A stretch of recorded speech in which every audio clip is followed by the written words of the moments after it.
नाही आणि परमेश्वर कृपेनं मी 100% जिंकेल असा मला विश्वास आहे।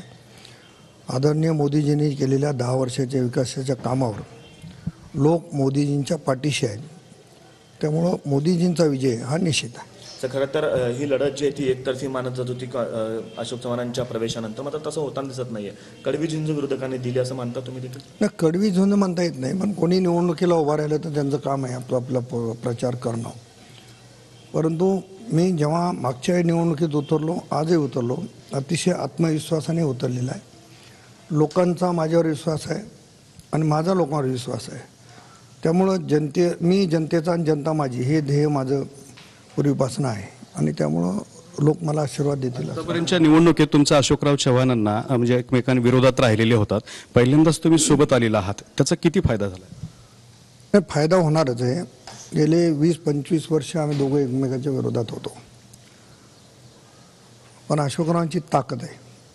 राज्याचे माजी मुख्यमंत्री, अनेक काळ मंत्री, अनेक संस्था त्यांच्या ताब्यात, त्यामुळे एक ताकदीचा नेता या निमित्तानं मिळालेला आहे आणि अतिशय मेहनतीनं माझ्या पाठीशी ते उभे आहेत आणि माझ्यासाठी खूप काम करत आहेत। वसंत चव्हाण आणि प्रताप चिखलीकर यांच्यातली ही लढत नसून अशोकराव चव्हाणांचीच ही लढत आहे, त्यांची प्रतिष्ठा पणाला असं म्हटलं जात आहे। वाटतं आपल्याला? नाही, असं वाटत नाही आहे। ही खरी निवडणूक देशामध्ये आदरणीय मोदीजी विरुद्ध राहुल गांधीची आहे।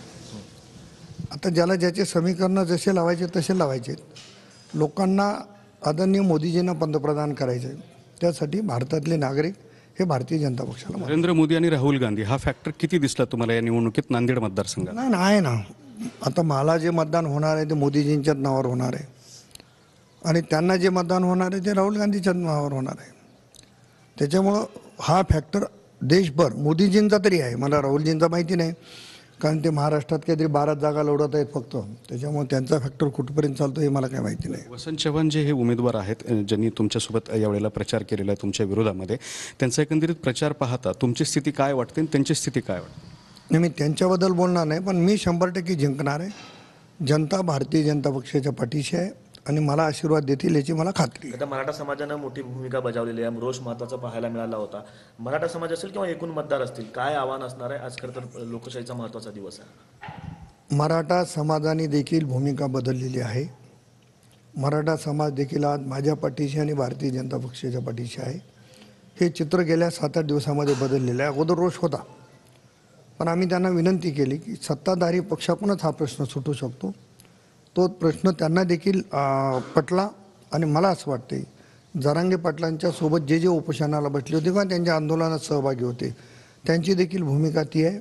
जरांगे पाटलांनी देखील ही भूमिका घेतली की आमचा तिथे कोणालाही पाठिंबा नाही, तुम्हाला जो मदत करेल त्याला मतदान करा, ही भूमिका त्यांनी घेतली। मनापासून मी त्यांचे आभार मानतो। मतदानाची प्रक्रिया सुरू होते 7 वाजता, आता तुमचे कार्यकर्ते चाहते आहेत, काय सांगाल? सर्वांना माझी आग्रहाची विनंती आहे, आज मतदान आहे, मतदान केंद्रावर थांबून मतदान करून घेणं महत्त्वाचं आहे। मतदान केंद्रावर येणारा प्रत्येक मतदार हा कमळाशिवाय मतदान करणार याची मला खात्री आहे आणि मतदानाची टक्केवारी वाढली पाहिजे, कारण हा राष्ट्रीय महोत्सव आहे आणि याच्यामध्ये सगळ्यांनी सहभाग घ्यावा। मतदान कोणाला करणं ह्याच्यापेक्षा मतदान करणं हे देखील महत्त्वाचं आहे असं मला वाटतं। 4 जूनचं चित्र